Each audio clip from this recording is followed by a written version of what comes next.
Bonjour à tous frères et sœurs, heureux d'être avec vous, heureux de ces moments que nous avons passés dans la présence de Dieu.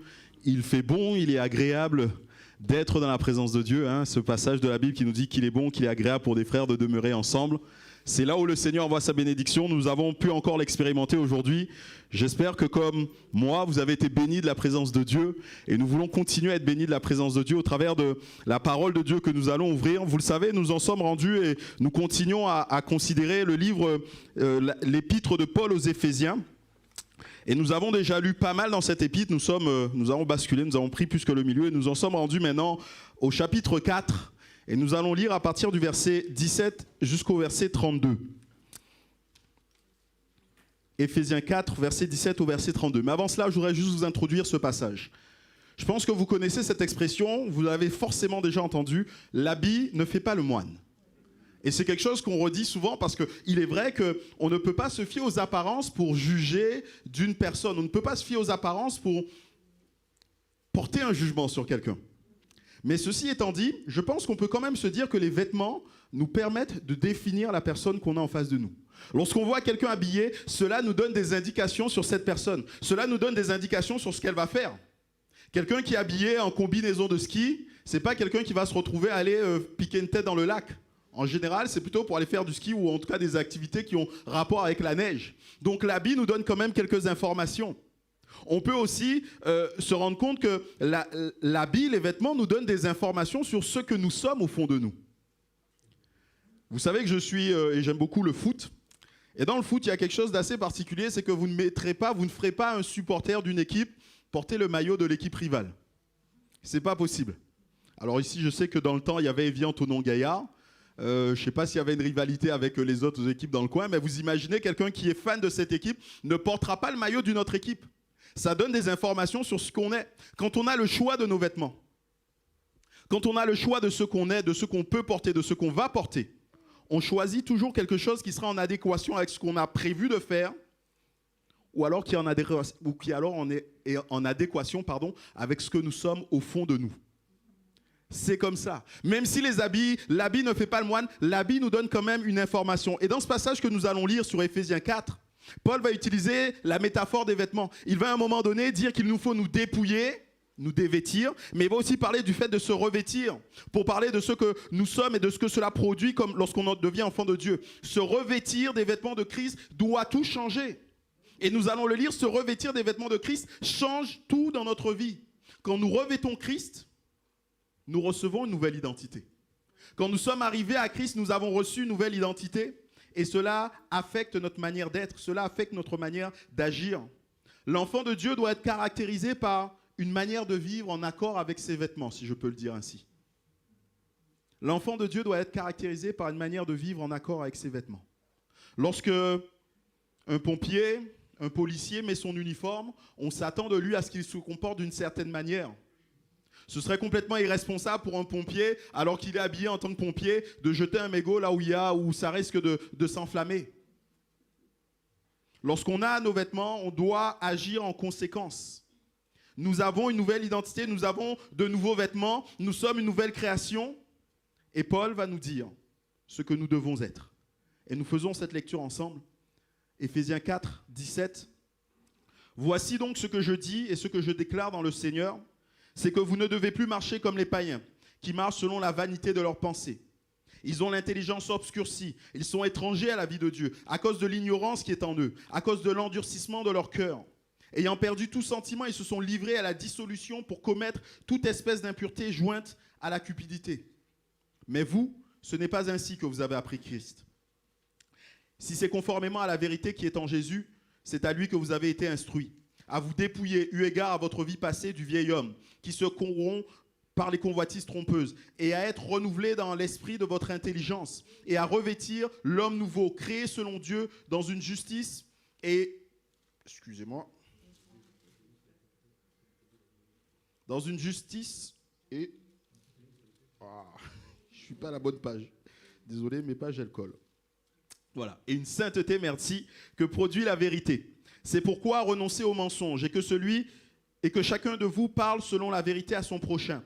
car nous sommes membres les uns des autres. Si vous vous mettez en colère, ne péchez point, que le soleil ne se couche point sur votre colère, et ne donnez pas accès au diable. Que celui qui dérobait ne dérobe plus, mais plutôt qu'il travaille en faisant de ses mains ce qui est bien, pour avoir de quoi donner à celui qui est dans le besoin. Qu'il ne sorte de votre bouche aucune parole mauvaise, mais s'il y a lieu, quelques bonnes paroles qui servent à l'édification et communiquent une grâce à ceux qui l'entendent. N'attristez pas l'Esprit de Dieu par lequel vous avez été scellés pour le jour de la rédemption. Que toute amertume, toute animosité, toute colère, toute clameur, toute calomnie et toute espèce de méchanceté disparaissent du milieu de vous. Soyez bons les uns envers les autres, compatissants, vous pardonnant réciproquement comme Dieu vous a pardonné en Christ. Amen. Amen. Et ce matin, je voudrais donc vous parler du chrétien selon Dieu. La semaine dernière, nous avions vu l'Église selon Dieu. Bien sûr, ça nous parlait de nous, mais de nous entre nous, là, dans l'Église, de ce que Dieu voulait, de la manière dont il pensait. Mais là, l'apôtre Paul va s'arrêter un peu plus et considérer ce qui nous concerne individuellement, chacun d'entre nous. Et comme Paul en a l'habitude, il va commencer par ce qu'il y avait avant. Il va nous expliquer ce que nous étions avant. Paul va faire comme une publicité. Vous avez sûrement vu dans certaines publicités, on vous parle avant et après. On vous dit avant, voilà ce qu'il y avait comme problème, et maintenant, voilà comment vous allez pouvoir le résoudre.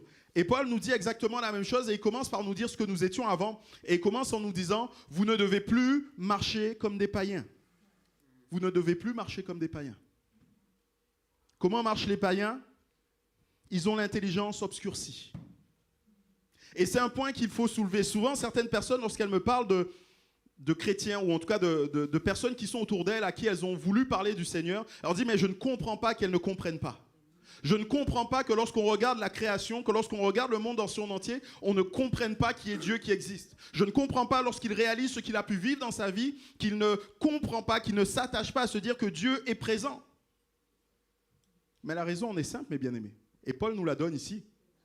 Ils ont l'intelligence obscurcie. Ils ont l'intelligence obscurcie. Et quand l'apôtre Paul nous dit ça, cela ne concerne pas du tout une capacité de réflexion. Comprenez bien que le monde est capable, et dans le monde, nous trouvons des personnes très intelligentes, et merci pour cela. Il y en a qui sont capables de faire des progrès dans le domaine médical, dans le domaine technique, et ainsi de suite, et nous en sommes heureux de tout cela. Mais simplement, cet obscurcissement de l'intelligence est une marque d'un esprit non régénéré, un esprit qui ne peut pas saisir ce qui vient de Dieu, un esprit qui ne peut pas comprendre les choses de Dieu. Et il nous faut comprendre aussi qu'une intelligence obscurcie va conduire immanquablement à des pensées vaines. Une intelligence obscurcie conduit à des pensées vaines. L'idée, c'est que l'esprit non régénéré, ce n'est pas à dire qu'il est vide, mais toutes les pensées que cet esprit pourrait avoir va toujours le conduire vers quelque chose qui ne mène à rien. La source du problème n'est pas intellectuelle. Et des fois, lorsque nous sommes face à certaines personnes et nous voulons leur parler du Seigneur, on veut avoir l'argument qui va leur faire comprendre. Mais ce n'est pas quelque chose d'intellectuel. Nous n'avons pas et nous ne devrions pas chercher à avoir raison intellectuellement parlant, mais on devrait plutôt au contraire chercher à demander au Seigneur d'illuminer les yeux de leur cœur. Parce qu'ils ont le cœur endurci, parce qu'ils ont l'intelligence obscurcie, mais ils ont aussi le cœur endurci. Ils ont choisi d'endurcir leur cœur. C'est ce que nous trouvons dans ce passage au tout début. Je reprends ce passage. On nous dit, voici donc ce que je déclare dans le Seigneur, c'est que vous ne devez plus marcher comme les païens qui marchent selon la vanité de leurs pensées. Ils ont l'intelligence obscurcie, ils sont étrangers à la vie de Dieu à cause de l'ignorance qui est en eux et de l'endurcissement de leur cœur. À cause de l'endurcissement de leur cœur. Le problème est là. La source du problème, c'est ça. C'est l'endurcissement du cœur. Et parce qu'ils ont endurci leur cœur, ils ne sont pas capables de se tourner vers Dieu. C'est Paul qui dira aux Romains, en effet, les perfections invisibles de Dieu, sa puissance éternelle, sa divinité, se voient comme à l'œil nu depuis la création du monde quand on les considère dans ses ouvrages. Ils sont donc inexcusables car ayant connu Dieu, ils ne l'ont pas glorifié comme Dieu et ne lui ont point rendu grâce, mais ils se sont égarés dans leurs pensées et leurs cœurs sans intelligence ont été plongés dans les ténèbres. Se vantant d'être sages, ils sont devenus fous. Romains 1, versets 20 à 22. Le problème, c'est l'endurcissement de leur cœur. Oui, les choses sont visibles, les choses sont accessibles, mais ils ont choisi d'endurcir leur cœur. Ça, ce n'est pas Dieu qui l'a fait. C'est eux qui ont choisi d'endurcir leur cœur pour se livrer à ce qu'eux ont envie. Et l'apôtre Paul nous dit au verset 19, « Ayant perdu tout sentiment ». On pourrait plutôt traduire ça comme « ayant perdu toute sensibilité ».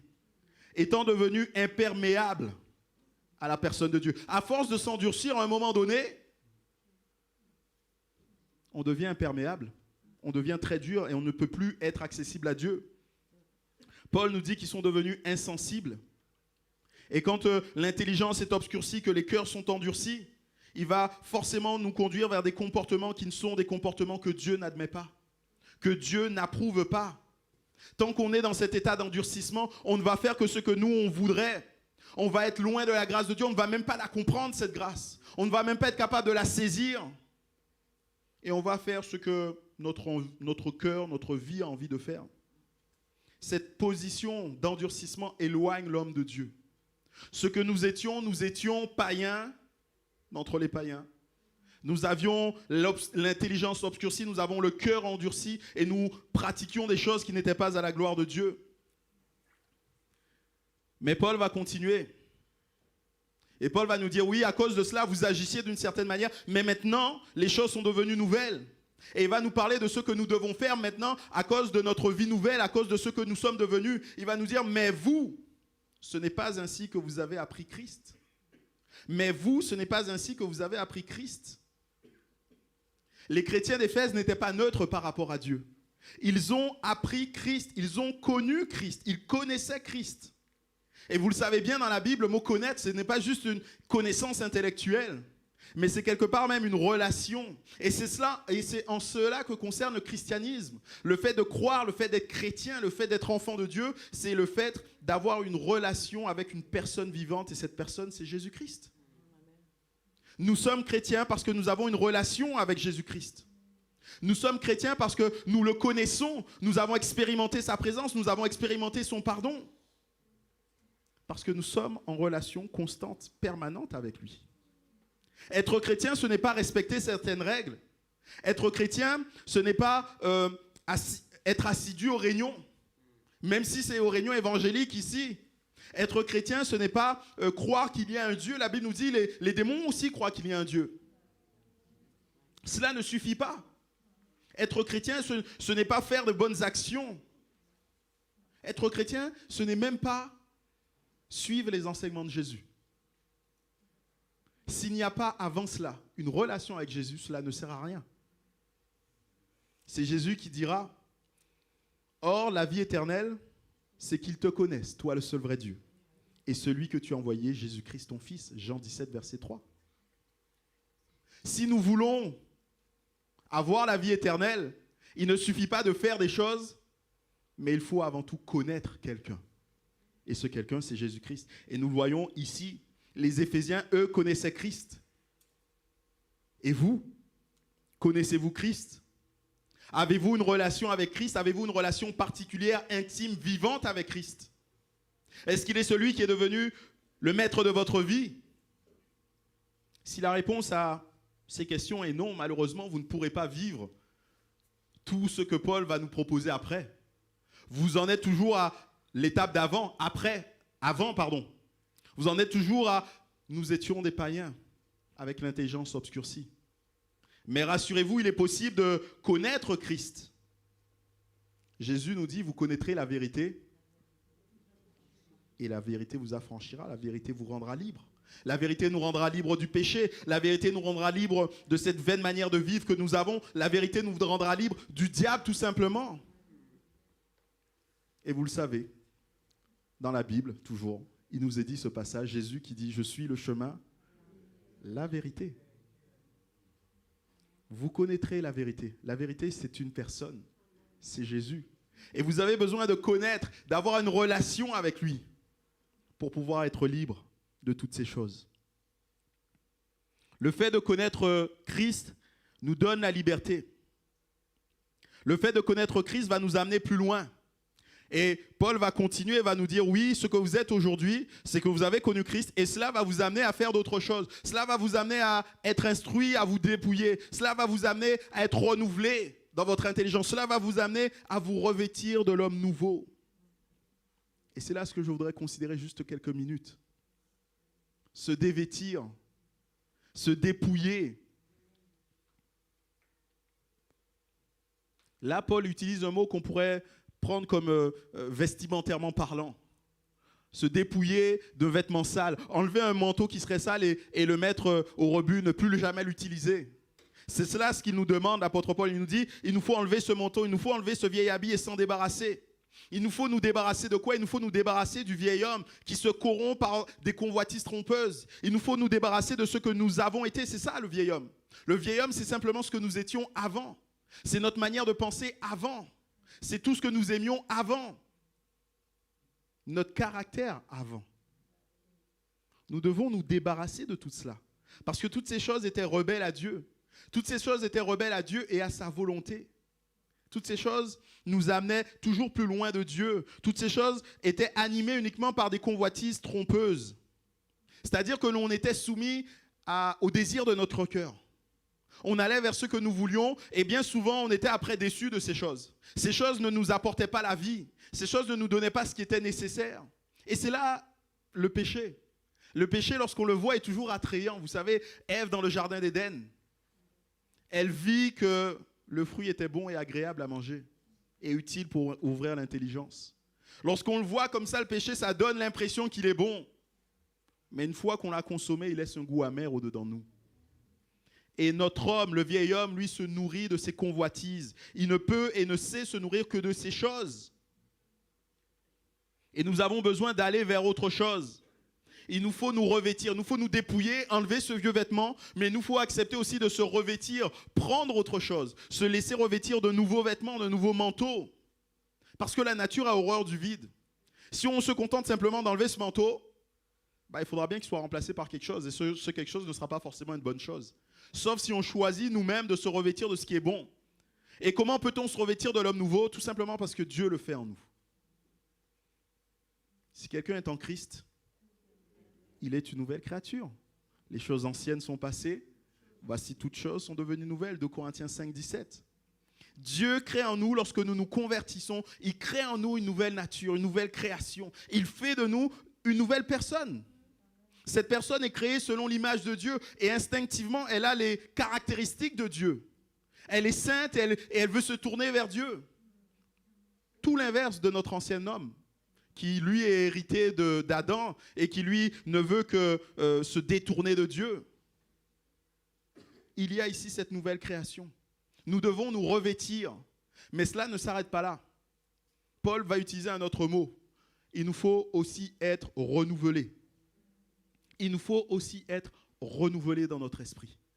Et quand on lit ce texte dans l'original en grec, alors je ne lis pas le grec, rassurez-vous, mais heureusement il y a des commentaires bibliques qui l'ont fait pour moi, des commentateurs bibliques qui l'ont fait pour moi, mais on se rend compte que les deux premiers verbes, se dépouiller et se revêtir, ce sont des verbes qui sont au passé, donc qui indiquent quelque chose qui a été accompli une fois et qui n'a pas besoin d'être reproduit.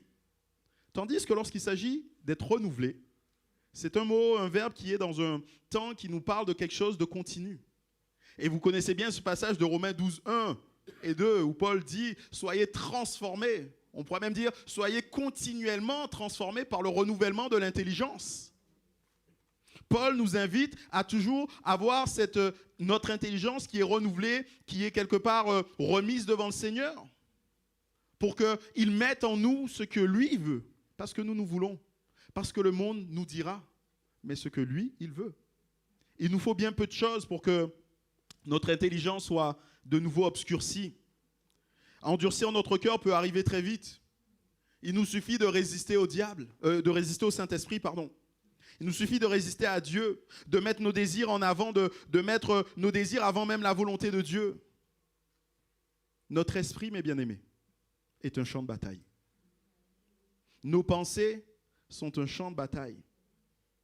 Parce que ce sont nos pensées qui vont déterminer notre comportement. En fonction de la manière dont je pense, je vais agir. Voilà ce qu'a dit un homme, un commentateur que je lisais en fait en préparant ce message. Il a dit « Chaque enlèvement d'enfant a été une pensée. Chaque relation extra-conjugale a d'abord été un fantasme. Chaque péché a d'abord été une pensée. » Nous avons besoin d'être renouvelés dans notre intelligence. Sinon, nous allons nous laisser aller. Et nous allons pécher. Vous connaissez l'histoire de David qui a péché avec Bathsheba. Ça a commencé comment? Ça a commencé de rien, d'un regard qu'il a porté, d'une pensée qu'il a eue. Et cela, ça l'a amené à commettre l'adultère avec Bathsheba. Ça l'a amené à commettre un meurtre, de faire mourir Uri, le mari de Bathsheba. Cela l'a amené à mentir, parce que lorsque Nathan, le prophète, va venir devant lui, il ne va même pas se rendre compte que Nathan lui parle de lui. Il a tellement le cœur endurci. Et pendant un moment, il a gardé cela secret. Et là, finalement, cela s'est révélé. Bien sûr, merci Seigneur, il s'est repenti. Mais les pensées, ça a commencé avec une pensée. Soyons conscients que lorsque notre intelligence est obscurcie, si nous n'amenons pas toujours notre intelligence devant le Seigneur pour qu'il la renouvelle, on va perdre le bénéfice de notre dépouillement. On va perdre le bénéfice du fait de s'être dépouillé de l'homme ancien, de vieil homme. Et on va retrouver des attitudes ou des habitudes du passé. Bien-aimés, nous avons appris à connaître Christ. Nous sommes de nouvelles créations. Nous sommes et nous avons un esprit qui nous renouvelle. Nous sommes renouvelés dans notre esprit. Et tous ces changements doivent amener quelque chose de nouveau dans notre manière de vivre. Et c'est là ce que Paul veut nous dire dans la suite de ce passage. Et dans tout ce que nous avons lu, on pourrait en faire une prédication. Dans tout ce qui suit, Paul va prendre plusieurs exemples et je pourrais en faire une prédication de chacune de ces choses. Mais on va les survoler un peu plus rapidement. Mais ces choses sont là quand même et nous devons être conscients que Paul veut nous parler de notre vie quotidienne. Le fait d'être enfant de Dieu, le fait d'être croyant doit avoir un impact dans notre vie de tous les jours.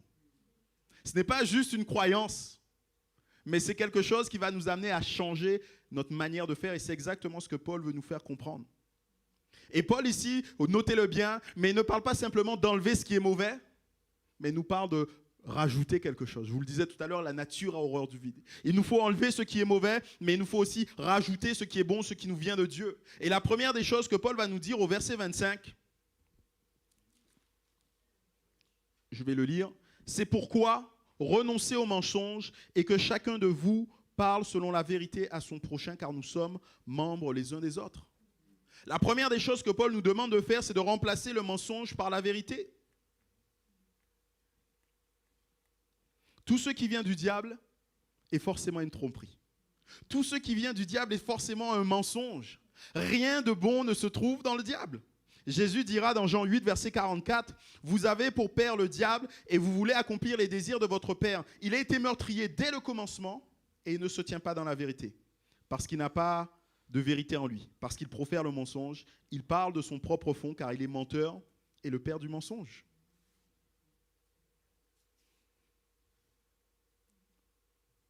Dans le diable, il n'y a rien de bon.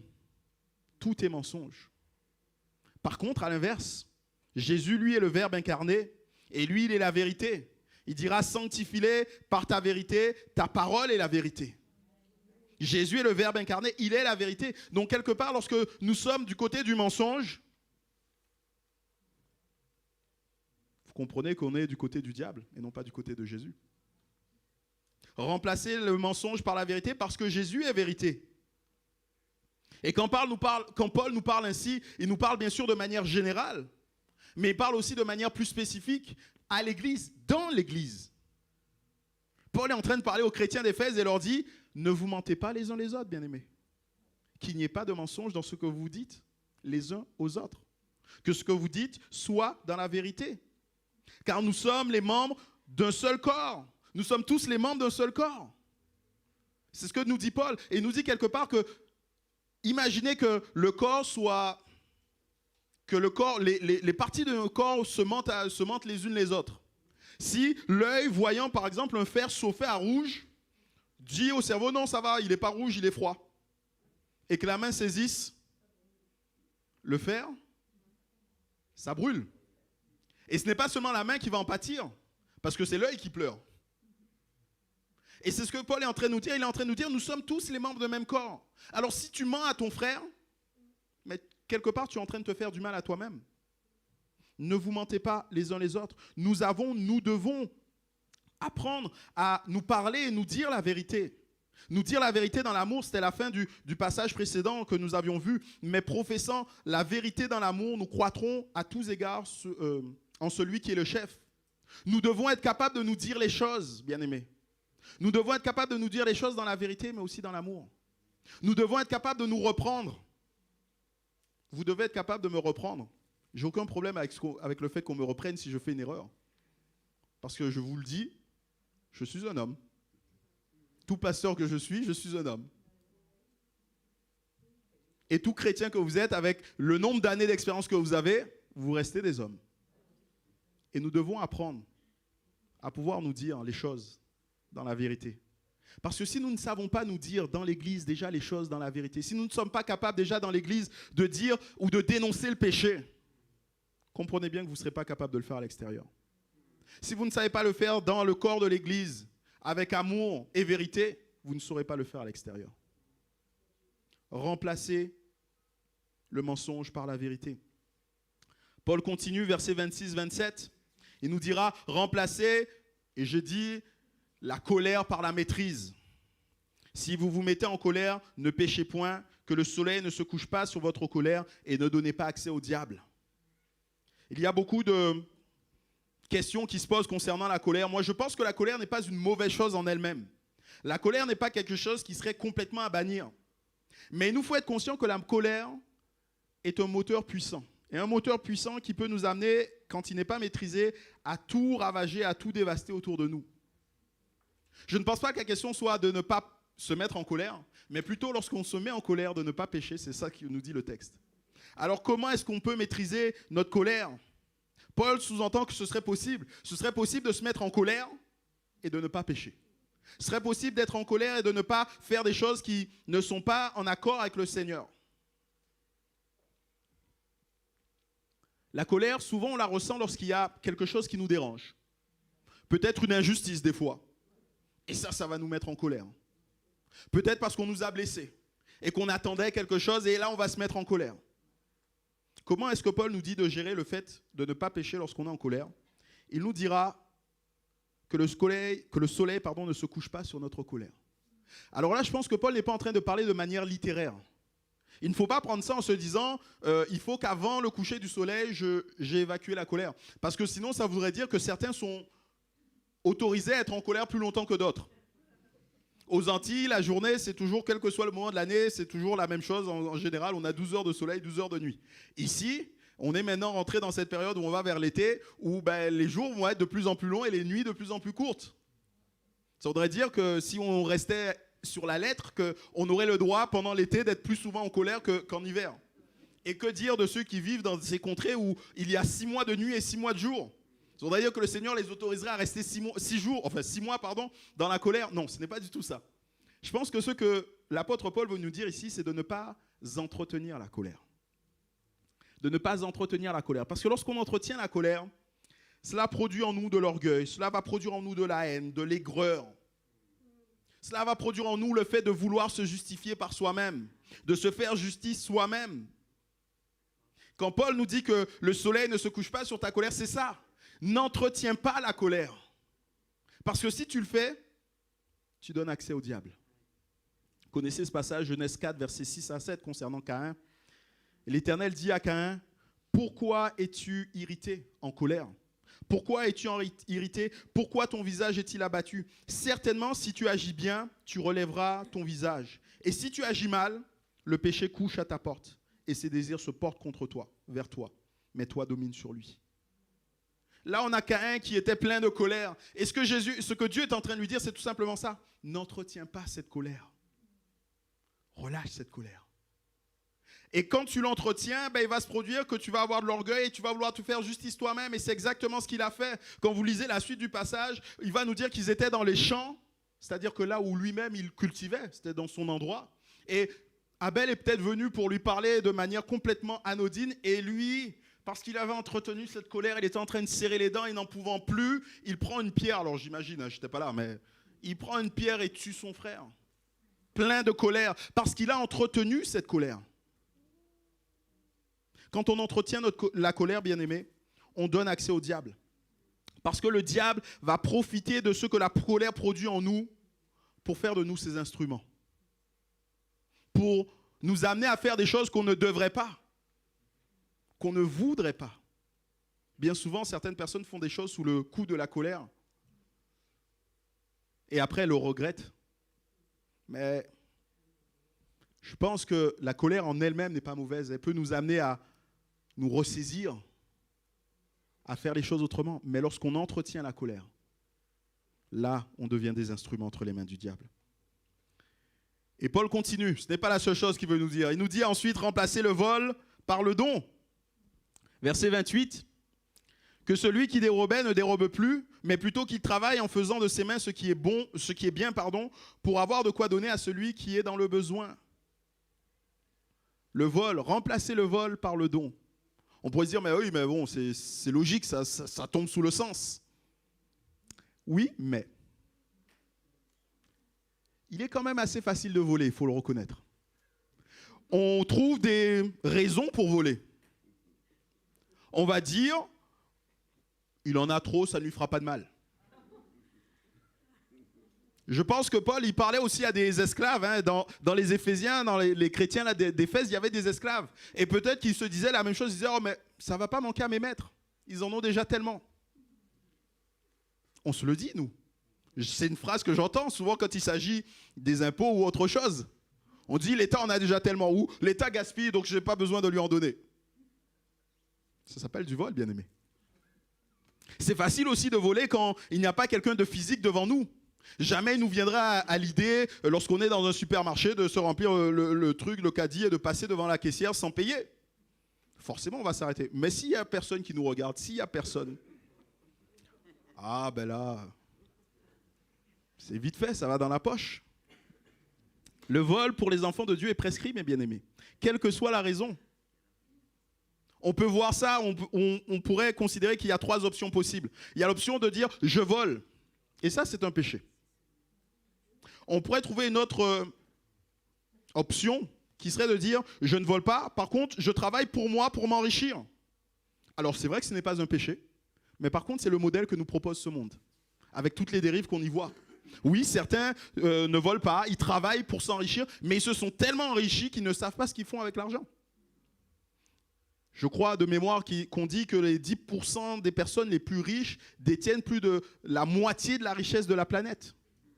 Et quand chaque année, le magazine Forbes donne les richesses, les personnes les plus riches, avec des nombres et des chiffres qui font... on ne sait même pas si ça existe. On ne sait même pas compter jusque-là. Et les personnes qui sont détenteurs de ces richesses, mais elles pourraient perdre 1 million qu'elles ne s'en rendraient pas compte. Non, la Bible, lui, elle nous propose une autre option. Paul nous parle d'autre chose. Il nous dit, ne vole pas, travaille pour avoir, afin de pouvoir donner. Et ça, c'est le modèle chrétien. Que celui qui vole ne vole plus pour être capable de donner. Remplacer le vol par le don. Et ça peut prendre plusieurs formes.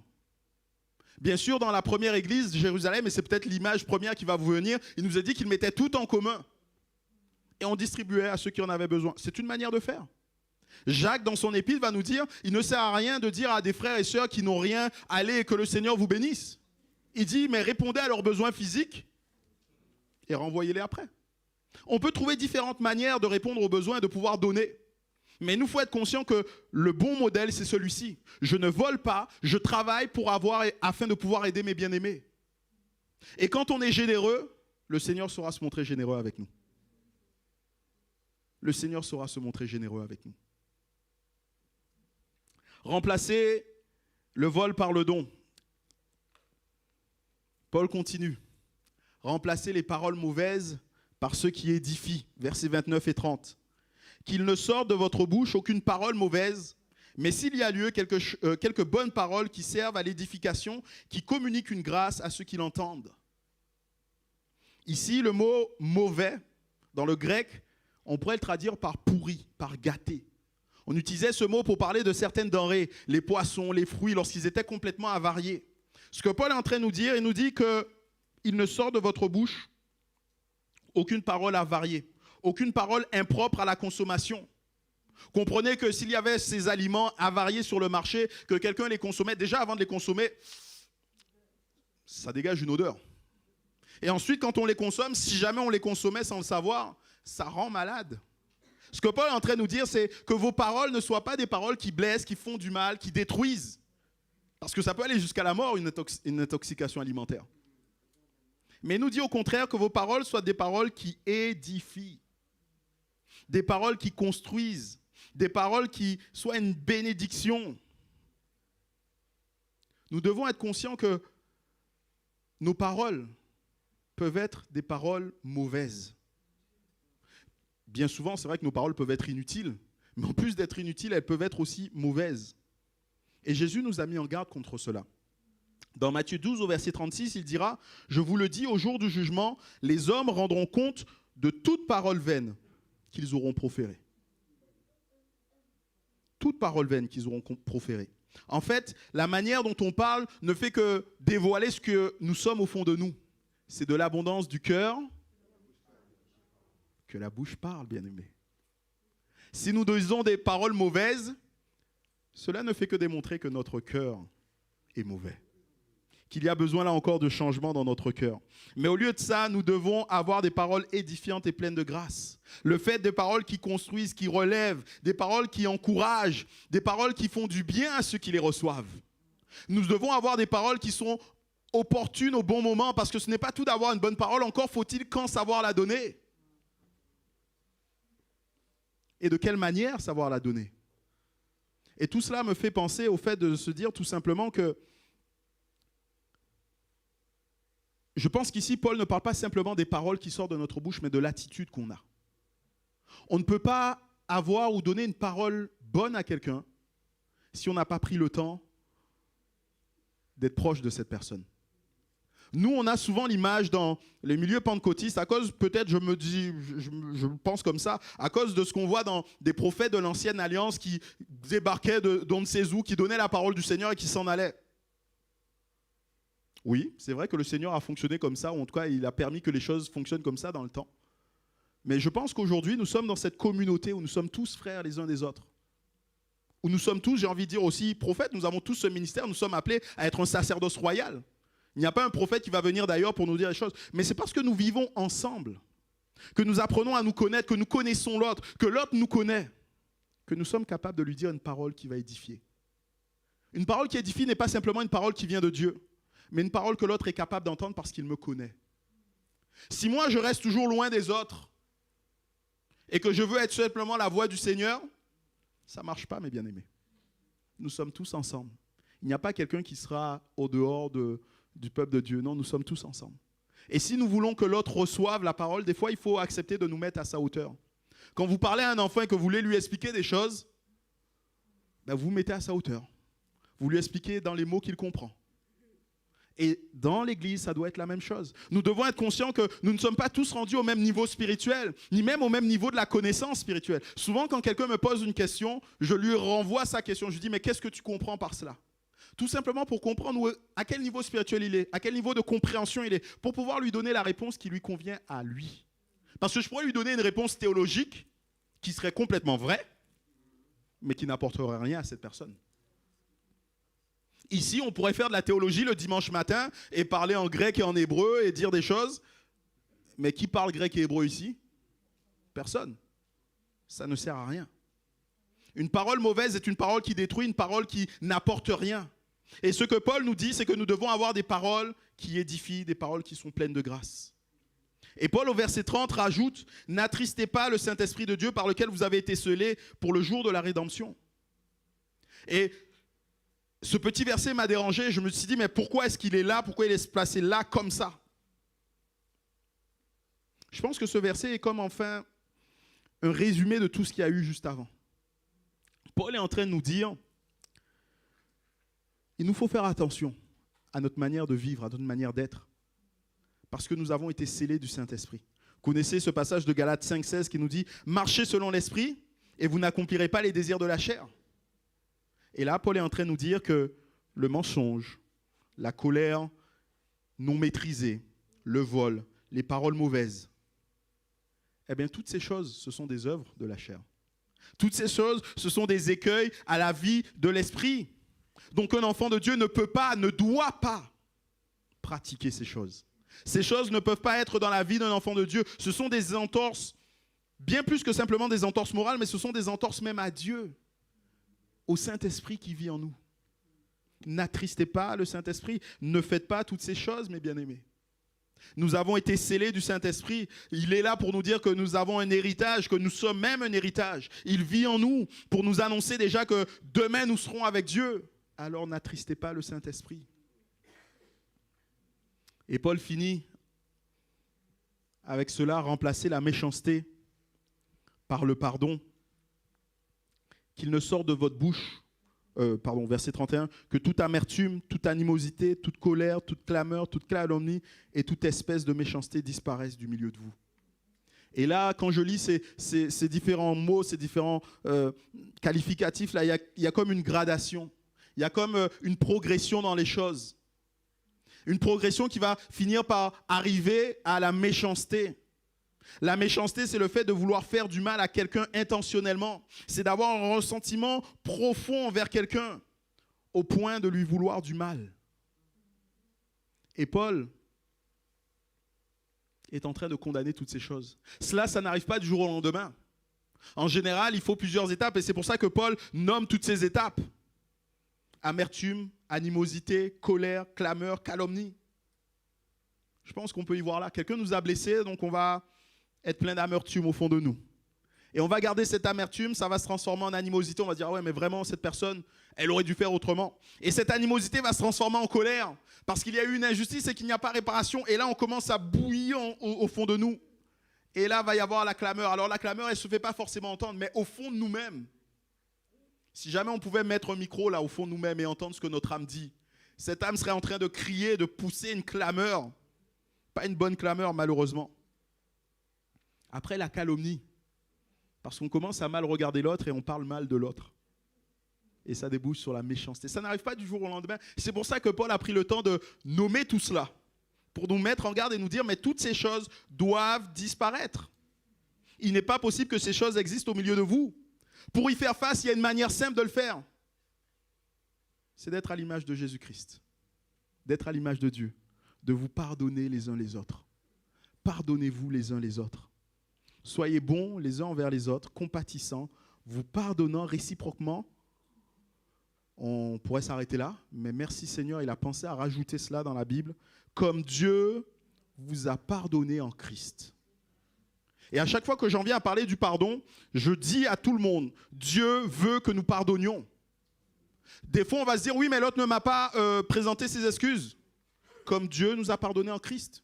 Dieu était en Christ réconciliant le monde avec lui-même. Avant même que tu ne sois né, avant même que tu ne puisses demander pardon à Dieu, il t'avait déjà pardonné. Le pardon, ce n'est pas de dire qu'il n'y a pas eu de problème, que l'autre aurait raison ou quoi que ce soit. Le pardon, c'est simplement accepter de dire « Le Seigneur me fera justice ». Et je refuse de garder une blessure qui va, moi, m'impacter. Parce qu'en fait, quand on ne pardonne pas, c'est à soi-même qu'on fait mal. Dans tout ce que nous avons lu ici, je vous ai parlé de ce qu'il y a à l'intérieur de nous. Calomnie, clameur, animosité, colère, rancœur, orgueil. C'est nous que ça blesse. L'autre ne s'en est peut-être pas rendu compte, qu'il nous a marché sur le pied ou qu'il ne nous a pas dit bonjour en sortant du culte parce qu'il ne vous a pas reconnu avec le masque. Et nous, on a entretenu une rancœur vis-à-vis de cette personne. C'est nous qui avons mal. L'autre ne sait même pas. Le pardon, c'est accepter de relâcher cela et de se dire, mais Seigneur, si on m'a fait mal, tu me feras justice en ton temps convenable. Tu décideras de me faire du bien. Pardonner, c'est bien plus que simplement une bonne attitude. Il nous faut comprendre le pardon que nous avons acquis en Jésus-Christ pour pouvoir pardonner aux autres. Et c'est parce que nous avons compris ce pardon que nous sommes capables de pardonner aux autres. Le chrétien, selon Dieu, bien-aimé, est dépouillé du vieil homme, est renouvelé dans l'esprit et revêtu de l'esprit de l'homme nouveau. Il nous faut et il doit y avoir une différence flagrante et claire entre les enfants de Dieu et ceux qui sont dans le monde. Nous devons être connus et reconnus pour notre attitude, parce que nous avons un vêtement nouveau. Et quand je parle de vêtements, oui, je parle de vêtements, mais pas simplement de vêtements qui seraient physiques, mais bien plus que ça, nous sommes une créature nouvelle. Quand les gens vous regardent, quand vos collègues vous entendent, quand les membres de votre famille sont avec vous, est-ce qu'ils vous identifient comme étant enfant de Dieu? Est-ce qu'ils voient ce vêtement nouveau? Est-ce qu'ils voient ces attitudes nouvelles? Dans le monde, on parle de certaines personnes qui sont devenues des nouvelles personnes. Vous savez, quand on a fait des fois une expérience traumatisante, une expérience bien souvent qui est en rapport avec la mort, des personnes qui ont frôlé la mort, et elles ont changé complètement de manière d'agir. Des personnes qui mangeaient un peu trop sont devenues sportives, elles font attention à leur ainsi de suite. Et on dit, oh, ce sont des personnes nouvelles. Mais bien aimés, nous, enfants de Dieu, Nous n'avons pas frôlé la mort. Nous sommes morts en Jésus-Christ. Nous sommes morts avec Jésus-Christ. Donc combien à plus forte raison cela doit avoir un impact sur notre manière d'être. Nous sommes et nous devons être différents. Nous sommes et nous devons être des personnes complètement changées. Nous devons marcher selon notre nouvelle identité, selon les principes de cette nouvelle identité. Le chrétien doit être en relation avec Jésus et ne jamais arrêter d'être en relation avec Jésus. Il doit se dépouiller, il a été dépouillé, il s'est revêtu de l'homme nouveau et doit se laisser continuellement renouveler dans son esprit. Pour comprendre ce qui doit être fait dans la vie de tous les jours, la manière d'agir, on doit à chaque fois accepter de soumettre notre intelligence à Dieu et à ses enseignements. Être chrétien, je le redis bien aimé, ce n'est pas simplement vivre des règles, ce n'est même pas vivre des règles morales.